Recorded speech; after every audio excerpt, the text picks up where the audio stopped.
1 plus 2 gives us 3. Now 22 times 3 gives us 66.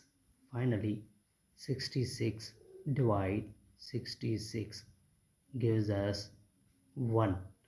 But this answer is not correct, because according to order of operation, first we do parenthesis, then exponent, then multiplication or division.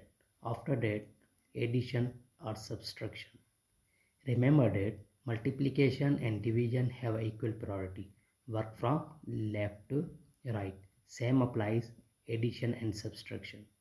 So in this expression, one is division, multiplication, and parenthesis inside the addition. So first we do parenthesis.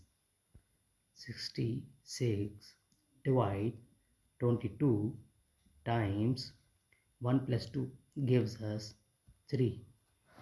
Now division. 66 divides 22 gives us 3.